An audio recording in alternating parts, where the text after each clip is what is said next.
All right, well, thanks for joining us today. Today we're going to make an announcement about the Recovery Act. I think it's $1.9 trillion recovery, of which Cleveland received a portion of that as our allocation.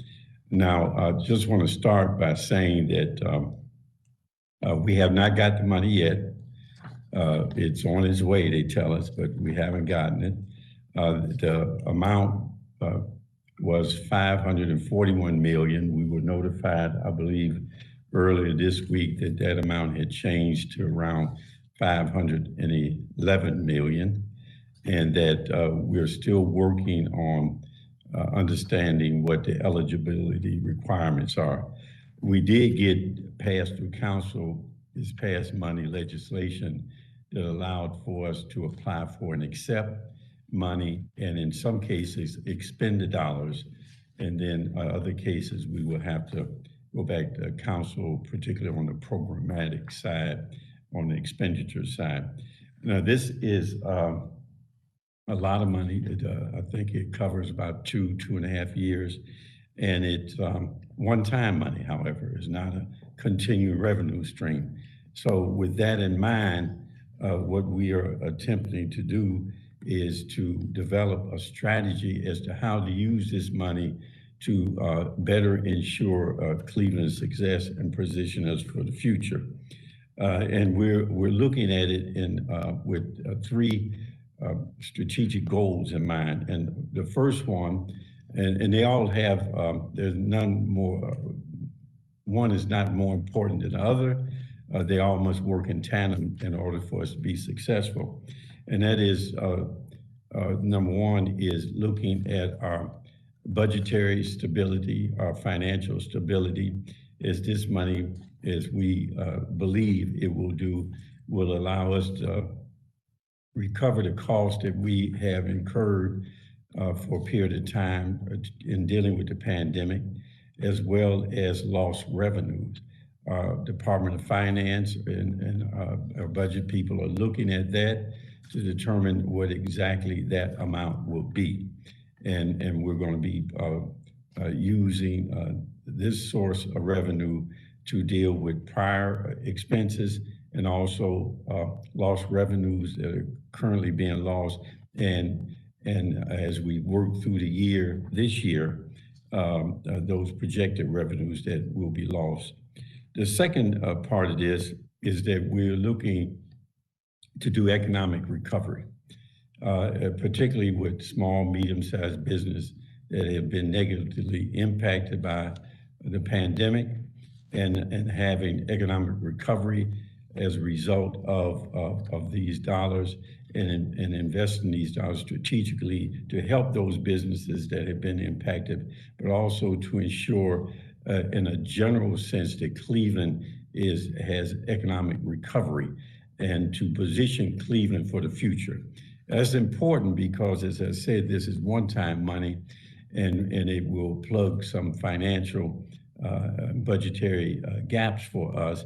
But if we don't create a continuing revenue stream that will fill that gap, when the money is gone, we will result with huge deficits, which will not be good for Cleveland in terms of the government, but it will also not be good for the economy in general.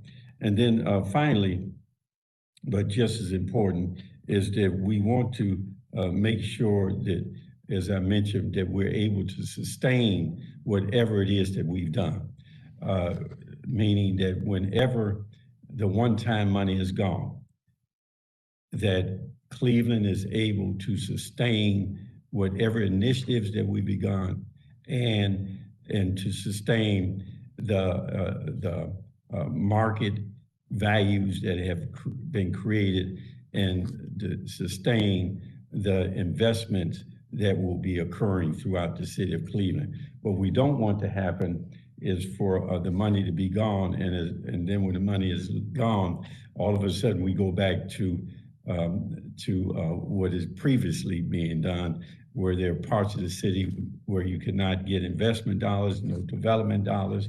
We want to have a better outcome for all of Cleveland and Clevelanders by the strategic investment of this money and leveraging that investment with investments of the private sector as they also invest in the recovery of Cleveland. And in that sense, investing in that recovery is an investment in the recovery of this region. And as you know, our theme is that we measure whether or not we're successful in all this as to whether or not we have created prosperity and quality of life that all can share in. Now, this is, again, dollars that we will be leveraging.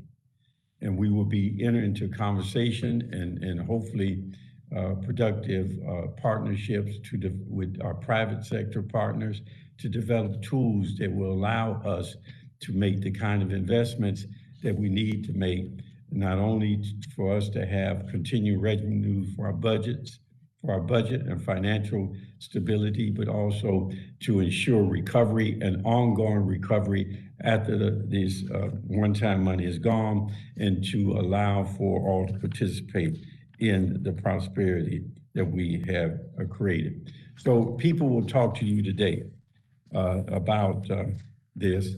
Now, we've had at least 5 meetings that I've participated in, even though we don't have the money. We've had about 5 meetings that I've participated in. So we've been working diligently to come up with some these strategies to develop tools and to look at how we can leverage these dollars and have it with private sector dollars and private sector tools to ensure and position Cleveland's future.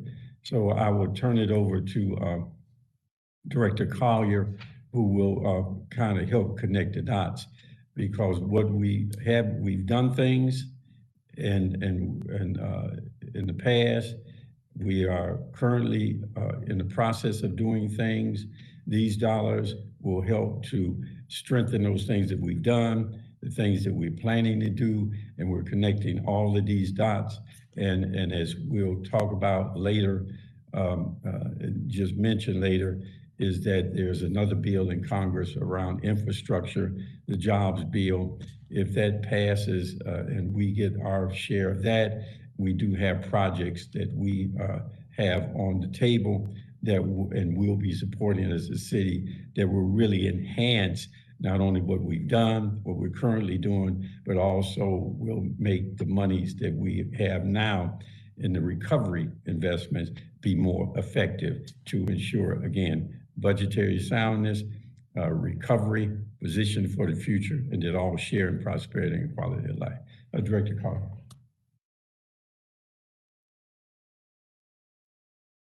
Thank you, Mayor, and thank you everyone out there listening. As the Mayor alluded to, our focus is about people, and many of the strategies and approaches that you're going to hear today is people-centered. And when we talk about being people-centered, we're talking about ensuring that people have the access to the resources, the amenities, and the opportunities that they need to thrive in the 21st century. I'm going to begin with you by reiterating some of the key points that the Mayor mentioned, so that you keep this front and center in your mind as we go through the different strategies that you're going to hear about from myself and many of my colleagues. First and foremost, restoring the lost revenues that have been lost during COVID-19 and making sure that the city remains financially solvent. Relief. We know that neighborhoods have suffered due to a lack of investment prior to COVID, and COVID has only exacerbated many of the issues that communities have faced throughout our city. Third, repositioning, making sure that we utilize this one-time allocation, as the Mayor alluded to leverage resources that will help sustain and reposition our neighborhoods and the broader community. So a combination of people-centered strategies with place-based strategies will create the type of Cleveland that we all hope to reach for in the future. I want to start by giving you some context about where we began and how we intend to continue to regenerate our city building off of urban core communities. When we talk about Cleveland and its successes, we often talk about these key areas. Our downtown, which prior to COVID has continued to grow in population and is one of the larger population growths of a downtown throughout the country amongst many cities. We talk about $200 million that had been invested in the Euclid corridor that spawned over $1 billion of investment activity. We also talk about the opportunities that we have to leverage our greatest asset, which is our water and riverfronts.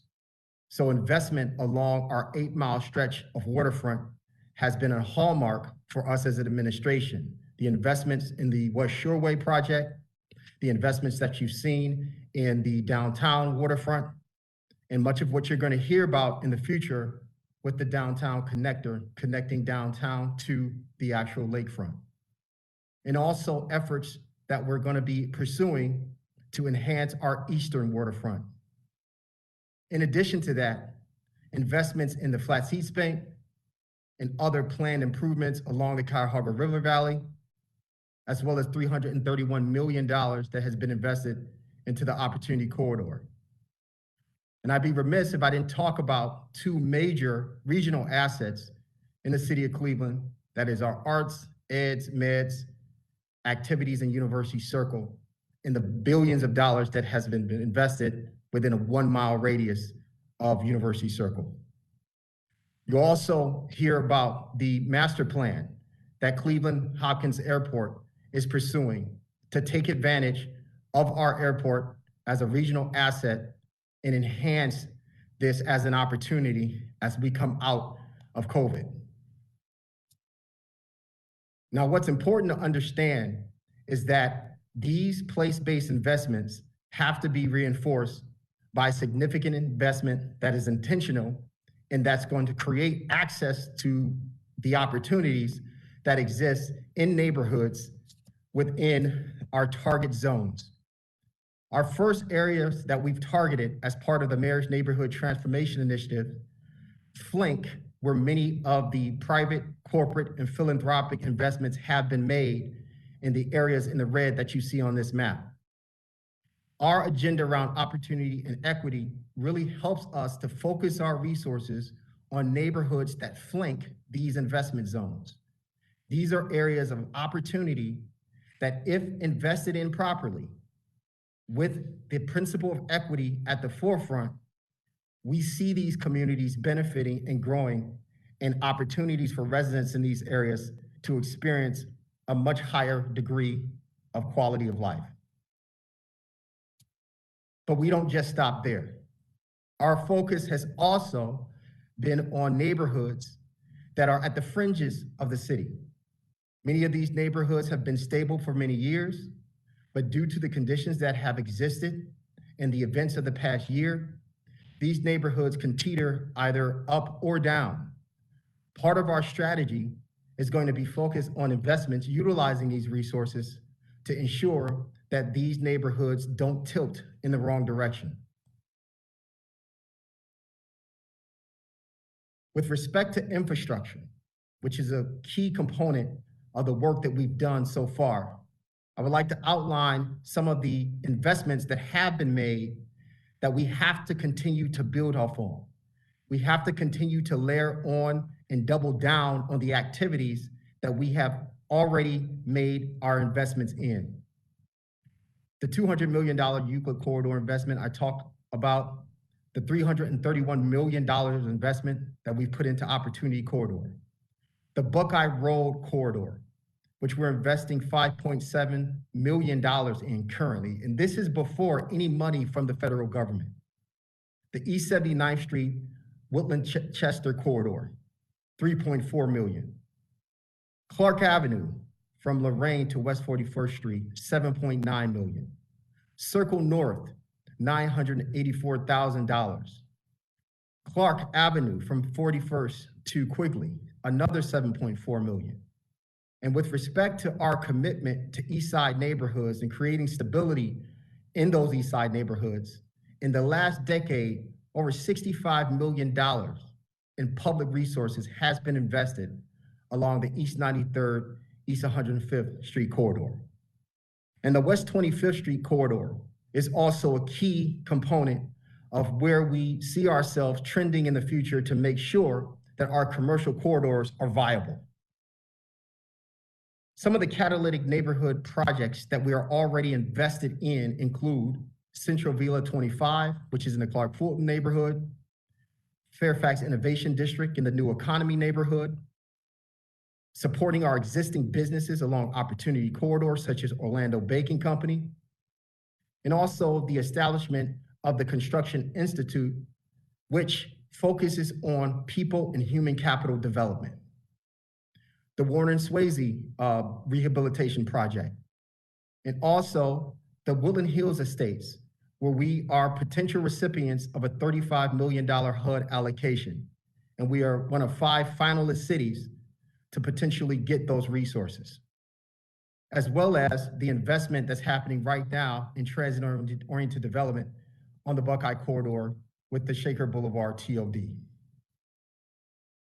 Now, we've demonstrated success as we begin to start out our journey with investing in urban core communities. We've linked these communities to core development areas. And we've done that through economic opportunity, through physical development, through new tools and programs. But what's most important about how we approach this work moving forward is how we align strategically with our partners, working together to double down in the same geographies in order to turn neighborhoods faster. That approach that we took leveraged new tools and programs. And this kit of tools is what we've applied in areas such as Glenville in order to see significant transformation.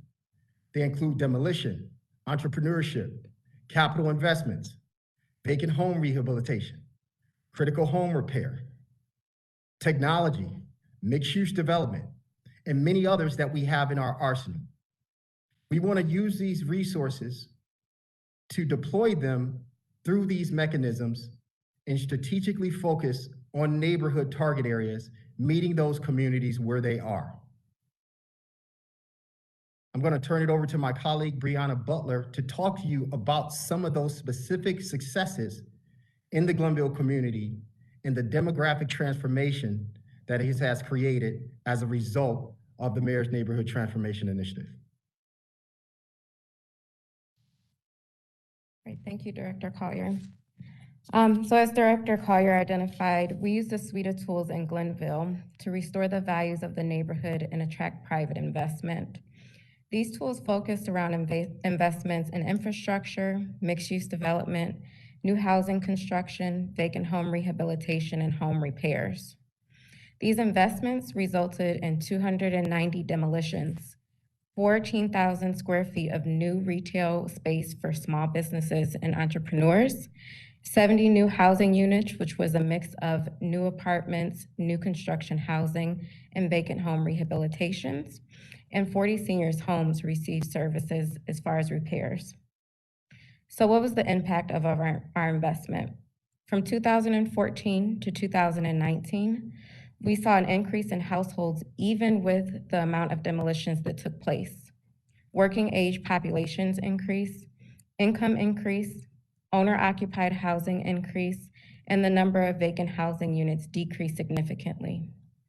So we talked about the investments made through the Neighborhood Transformation Initiative and what we've seen worked. Now I'm going to turn it over to Director Wackers to discuss the Middle Neighborhoods approach. And this still strategically invests in our neighborhoods, but focuses on a different group of neighborhoods. Thank you, Brianna. Good morning. My name is McKeel Wackers. I'm Director of Community Development for the City of Cleveland. In addition to the Mayor's Neighborhood Transformation Initiative areas, we will begin to strategically focus on areas designated as middle neighborhoods. Middle neighborhoods are neighborhoods that are too strong to be supported by traditional federally funded programs such as community development block grants, but too weak to attract private market investment. These areas have high ownership levels, low foreclosure rates, and in most areas, low vacancies. These areas are also marked by aging population and aging housing stock and cannot be relied for continued stability in the long run. In being strategic, we must make sure that these strengths of these neighborhoods are maintained, supported, and improved upon. This will be an opportunity to invest in these areas where limited resources will stabilize the market and prosper into the future. We'll now transition to Director Donald to talk about demolition. Demolition is commonly an activity that's known to eliminate vacant, abandoned, and nuisance structures, and that is correct. Since 2006, we've raised over 12,000 properties and invested over $100 million in demolition in the city, with a variety of focuses throughout the city. Demolition not only reduces blight, but it aids in stabilizing our middle neighborhoods, recovery in areas that have long been disinvested from redlining days to present, and helps position neighborhoods for future development by leveraging vacant land for new housing, commercial development, and green space. Demolition has the ability to increase property value of adjacent properties, decrease nuisance properties, decrease public safety issues, and put millions of dollars back into the community through our small contractor rotation program. This map demonstrates our focus in the past with raised structures and vacant land since 2017 in purple, and the impact that concentrated demolitions will have in our middle neighborhoods, Mayor's Neighborhood Transformation Initiative areas, and other focus areas. Just as demonstrated in the Circle North neighborhood by Brianna as part of the Mayor's Neighborhood Transformation Initiative, target demolitions are the catalyst to aid stabilization, recovery, and positioning our neighborhoods for the future. We aim to target approximately 750 blighted buildings and utilize 750 vacant parcels. Director Wackers will now speak to the partnerships to realize this meaningful impact in the future. Thank you, Director Donald. So after people, housing is the most important asset of any neighborhood. Ensuring that neighborhoods have safe and quality housing, as well as housing that meets the diversity that reflects the community, are priorities. The ultimate goal is to create a market that will be sustained without subsidy after the recovery. Furthermore, our goal here is to use the tools that we know work and that have shown their ability to create change. These tools will be explained further by my colleagues. Additionally, what's very important, that there's a challenge here to expand these tools across the city and to scale them to have meaningful impact. In order to scale these across the city, we need partnerships and partnerships that look different than we are used to. These partnerships are not just about committing funds and capacity, but also about how they are deployed and how they are integrated with city teams working on these challenges. Our partners need to invest in the recovery of Cleveland. And when everybody contributes to achieving prosperity, everyone will participate in that prosperity. And on the slides, you can see we've laid out goals that will allow for meaningful change in our focus areas, the Mayor's Neighborhood Transformation Initiative areas, as well as the middle neighborhoods we've identified. But in order to do that, we need a variety of tools that partners can participate in and help bring us to these goals. All right. To speak more on the tools, I'll now transition over to Brianna Butler. Thank you, Director.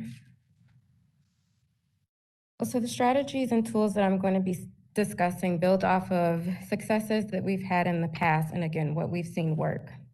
So again, when targeted demolition occurs, it sets the stage for development opportunities. When demolition occurs in residential areas and next to homes, this provides great opportunities for new homes. New housing construction increases the access for home buyers to access new homes, but it also improves the confidence in the housing market. The strategy that we want to use here is construction of both single family and multifamily housing. And we don't just want to focus on market rate development, we also want to support and encourage affordable options as well, because this promotes mixed income communities. So when we increase the housing opportunities, we also need to increase access to home ownership. We want to make sure that these opportunities are accessible to all residents. That means that we need to reduce the barriers that prevent people from owning a home. The problems that we see in our at-risk and underserved neighborhoods are that mortgage programs are not accessible. There's often a lack of cash or savings to use as down payment, and often residents aren't able to afford their monthly mortgage payments. The strategy that we want to use here is to attract private lending institutions to provide mortgages in our underserved and at-risk neighborhoods. We're looking at providing loans that are offered as little as $50,000, that have fixed interest rates, and that provide down payment assistance opportunities. We also want to help eliminate the requirement for primary mortgage insurance. So next, I'm going to shift to opportunities around existing homes. Many residents are faced with prioritizing other needs over their home repairs, especially during this pandemic. That continuous lack of attention to home repairs poses a health and safety risk to both the children and adults that live in that home. So our goal here is to ensure that existing residents can benefit from the investments that are going on in their neighborhood, but also can afford to remain in their home safely. The strategy that we want to use here is to administer health and safety repairs to homes and assess the other needs that may be occurring in the family. Seniors will be targeted and prioritized for programming resources.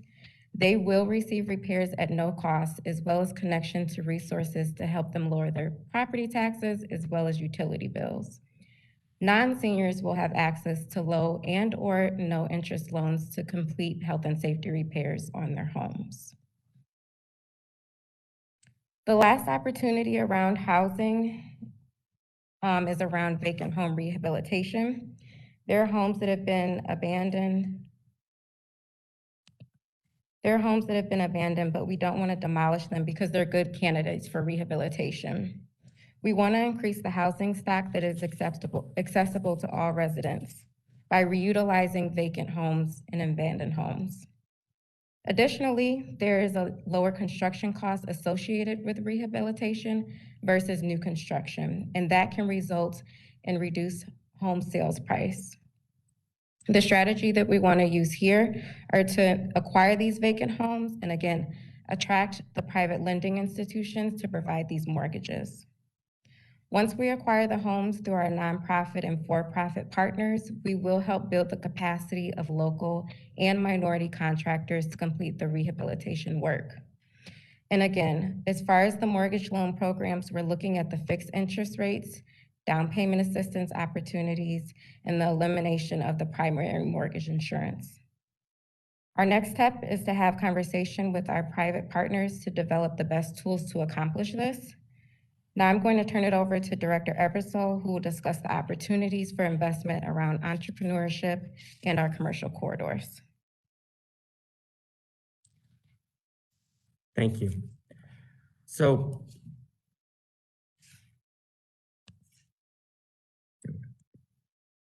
our efforts are focused on the tools that are going to help support the recovery of our business community and position our economy for the future.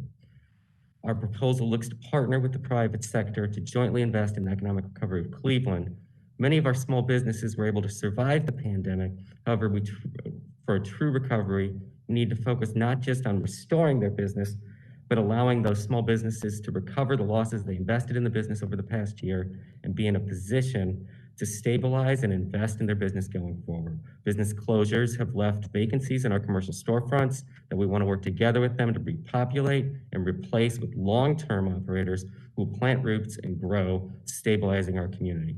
Most importantly, these investments need to be sustainable, improving the quality of life for our businesses and residents beyond the deployment of those funds. As such, we've worked on the following tools to help assist the redevelopment of our economy going forward.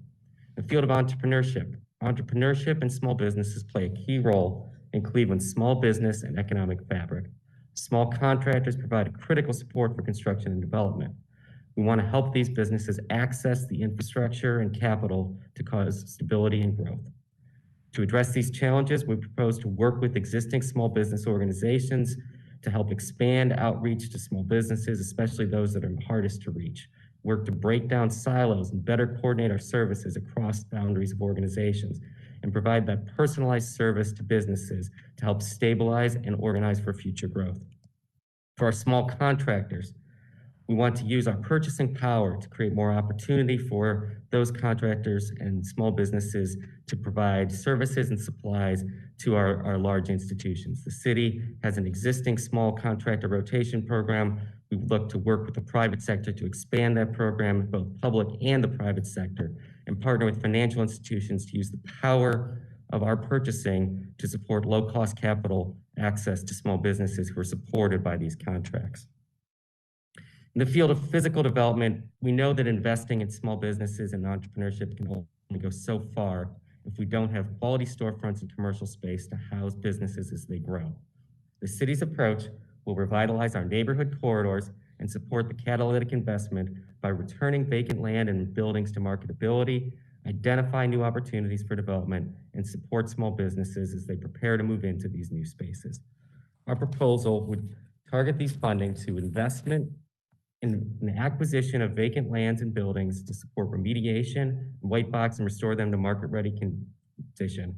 Partner with investors and financial institutions to provide lending and equity to support this revitalization and increase the opportunity for more participants in the field of real estate development.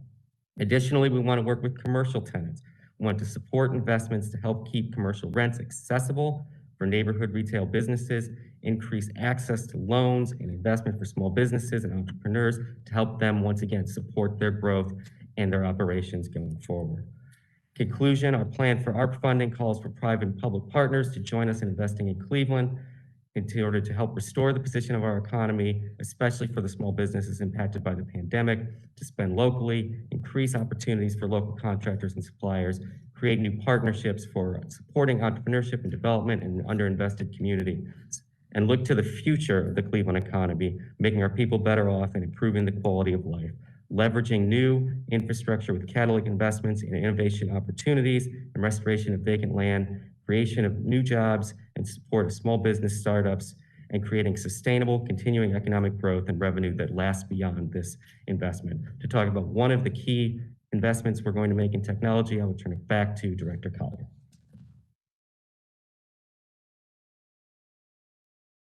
And thank you, Director Eversole. One of the most key things that we've learned through COVID-19 is we've been taught a lesson about equity. And one of the areas that has exposed us most is the issue of technology and a lack of access to the internet by segments of our population. And what we want to do with these resources is create opportunities for residents and businesses to thrive in the 21st century. And that will require them to have access to the tools that they need to compete.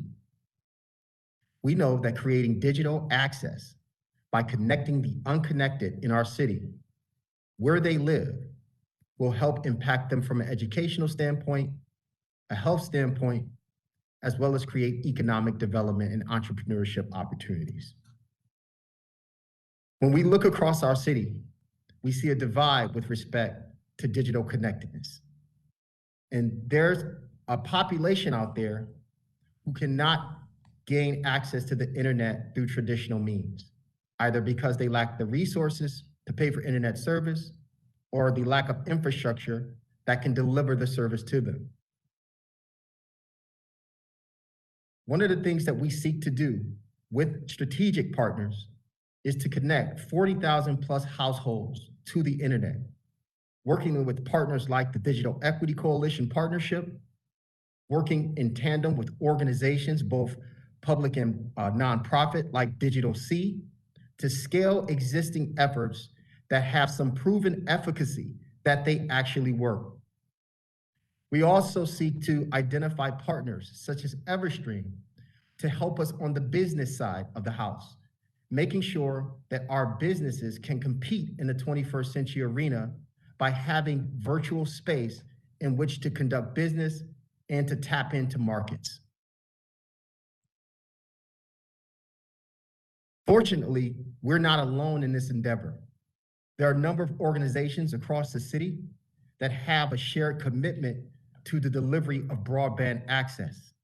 CMHA, Cuyahoga County, Metro Health, and many other partners have devoted resources, time to making sure that we have the right assets we need in order to begin that process of closing the digital divide gap. But one of the key components of making sure, and the most costly of all of this associated with the technology piece, is making sure that we have the infrastructure to deliver the services that individuals need. And I would be remiss if I did not highlight the fact that although you heard today about many of the people-centric strategies, we will also be discussing later a focus on strategic infrastructure and investments that will actually help to stabilize and create economic opportunity for the future of our city. I'm going to turn it over now to Mayor Jackson. Okay, well, thank you. I hope you get the overall gist of what we're trying to communicate, is that we're going to take advantage of strategically investing $511 million in a way that allows Cleveland to recover financially and budgetarily and economically, and to position us for the future in a way that we will be able to sustain whatever progress has been made by allowing the market to take over once the one-time money is gone. And in doing that, investing it in such a way that everyone can share in that prosperity, in that quality of life. It is something that we have put together. We will be having a conversation with our private sector partners and stakeholders, and we'll be working with them. As you can see, this is about Cleveland specific, Cleveland neighborhoods specific, but we also know that there are a broader economic kind of things that are going on that we need to stay focused on, that we will be discussing with our private sector partners, such as in helping position for the future, the restoration and the bringing back of our hospitality industry, our lakefront development strategy, the connectivity of all these things, as was mentioned with the jobs bill, the infrastructure and transportation bill that we expect to come through. We don't know how much, but we have projects lined up, and we believe that those projects will allow us to help connect these dots even better and better position us for stabilizing and recovering. Again, this is about how do we strategically invest $511 million to stabilize the city of Cleveland in terms of our budget, in terms of our economy, and position us for recovery and for the future in a way that we will be better off than we were before we went into the pandemic. And in that better offness, we will ensure that our neighborhoods are, neighborhoods that are at risk and that are problematic will be stabilized and brought up, and the market will take over. Those neighborhoods, like the middle neighborhoods, will be continue to be stable and improve. Those neighborhoods that are doing well, such as trendy neighborhoods or neighborhoods that are pretty solid, that they will ensure their stability. All of this is about the future of the city of Cleveland, and how do we strategically invest this money to guarantee their future. So we will open it up for questions, and if we're not clear on something, then just raise the question and we will try to make it clear to you. Any questions? No questions. There will be questions. Somebody will call me or call us later on and ask us what we said. So why don't you do it now? we'll wait a little bit.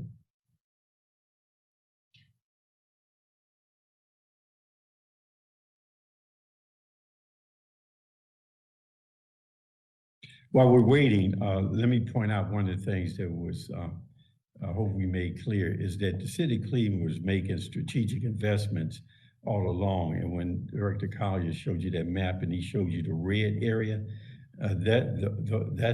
those are areas where we're have strategic plans and strategic investments already made. And the green area was the Mayor's Transformation Neighborhood Initiative, and on the near west side, and in Glenville, that's money that that was already allocated and investments made.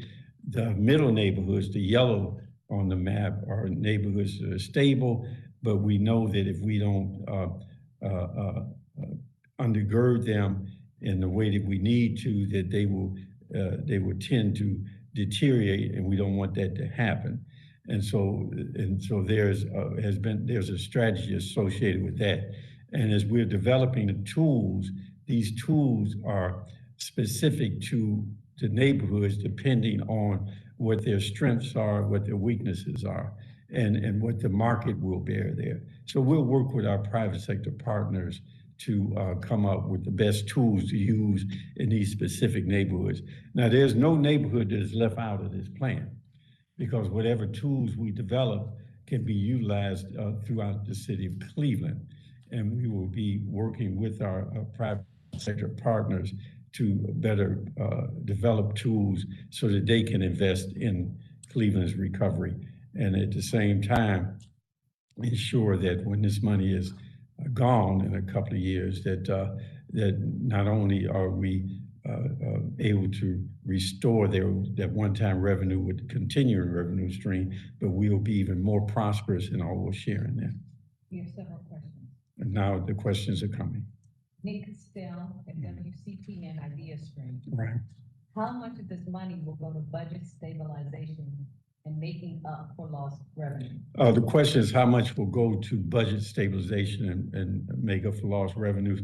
We're working on that. It's not a small amount. It's probably tens of millions of dollars because as you remember last year, just on the expense side, we lost $90 million in expenses where we had $90 million worth of expenses, but we were able to use, I think they called it the CARES dollar back then, and cover 60 million of that. But that did not make up for lost revenues. It was just about expenses. So if I'm not mistaken, I'll talk to my finance people, but they've changed the formula a little bit. They said they could use a bit in the beginning, 2019, as the baseline to measure these things. Now that what they want us to do is to go back 3 years and take the average of those 3 years and use that as a baseline, or you could use a certain percentage, 4-point-something% of something in order to establish that baseline. So they're now recalculating all of that, but it will be a large sum of money. And again, it will cover the cost of our the cost we've borne for dealing with the pandemic and the lost revenues that we have, and also we'll be looking at anticipated lost revenues, particularly if there's some legislative things going on in Columbus that around work at home and whether or not that's retroactive and all that. So a lot of these factors come into play, but it will be a large sum of money. Bob Hicks from Cleveland Plaindealer asks, have you presented this to City Council yet, and what role will they have? Oh, no, we have not presented it to City Council yet.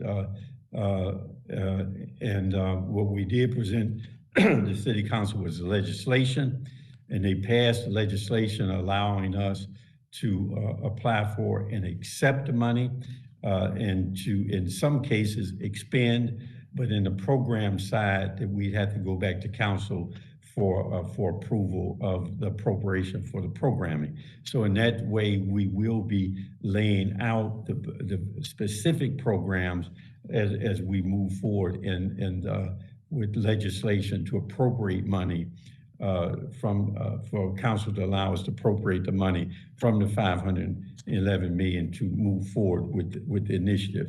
We will be working with our private sector partners to see what is their investment in recovery and how they intend to invest in recovery and what tools they will work in tandem with the tools that we've had in order to help facilitate that recovery.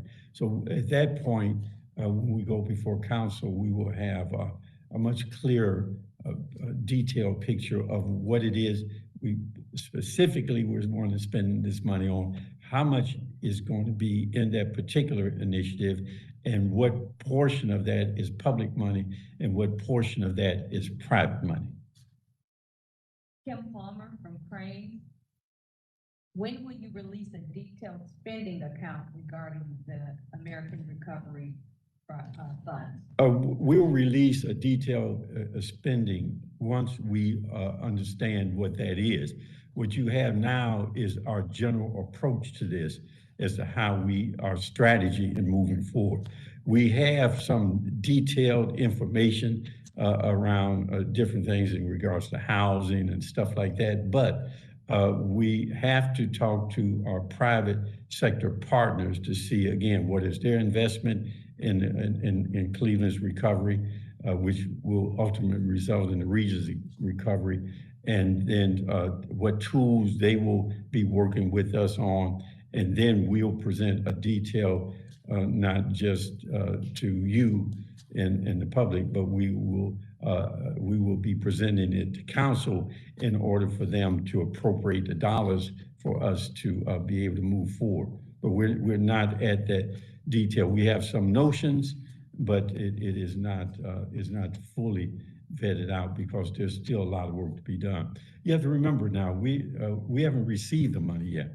We're just planning, we're just strategizing, and we're just moving in a direction. And what we're sharing with you is the general notion as to how our strategy on stabilizing and investing in recovery and positioning for the future.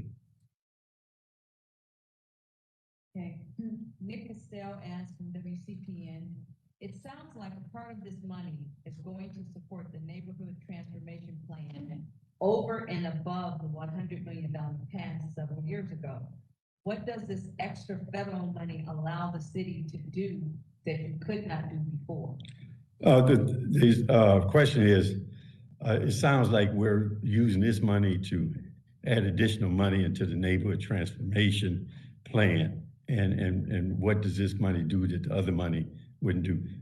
First of all, it wasn't $100 million. It was $25 million, which leveraged, I think, around $40 to $50 million of private sector investment. So we worked out that partnership with them. This money is, when I described it and we described it, we talked about areas where we had already invested. The Neighborhood Transformation Initiative was one of those areas we had already invested $25 million and along with the private sector invested in 45. Now, these tools that we use there that we found successful, we're trying to replicate them in areas where we know that since they were successful here in an at-risk neighborhood, they would be successful over here in a middle neighborhood area. So would some of the money go into those same areas? Probably so, because there are people who would wind up and businesses who will wind up being eligible for it. It's the same way as probably some of it will go downtown, as we've already invested in helping restaurants and other small businesses move through, try to move through and sustain themselves through the pandemic. Now we're going to help them recover. So there are people who've already accessed money that will probably have access to this if in fact there's they're eligible for it and they meet some of this strategy. Mayor Marilyn Henderson has a question. If you receive any of the monies, is there a certain period that you would have to stay in that house? The question is, if you read, I'm assuming this is someone who's saying they're getting money in order to be a homeowner. And if they receive money to help them be a homeowner, is there a period of time they'd have to stay in the house? And we would probably come up with some conditions for the money. If it's particularly if there are second mortgages part of it, and if there's a help on a second mortgage to help bring down the cost of new construction, a certain amount of money, they're probably over a period of time what is owed back to the city in terms of that second mortgage will decrease as the person stays in there longer and longer. And then after a certain period of time, then if they sell the house, then that second mortgage doesn't have to be paid back to the city. But if they sell within a certain period of time, then there is a return, a prorated return that we would expect on that. On the rehab side, I don't know. I have to check with community development and our people there to see if there are conditions associated with that. But if you're receiving government money, there are usually conditions attached to it in terms of you're staying in the house for a period of time if you don't want to have to pay back all or a portion of the money. Mayor, that's the end of it. That's the end of it. I'm gonna give you a few more seconds just in case somebody else has a question. Well, I thank you for tuning in, and we'll continue to work on this, and we will continue to come up with what is the best strategy and the best allocation of resources so that we can, again, stabilize ourselves financially and budgetarily, position businesses for recovery, position the city for the future, and as we're doing that, ensure that everyone can participate in that quality of life and prosperity. So thank you very much.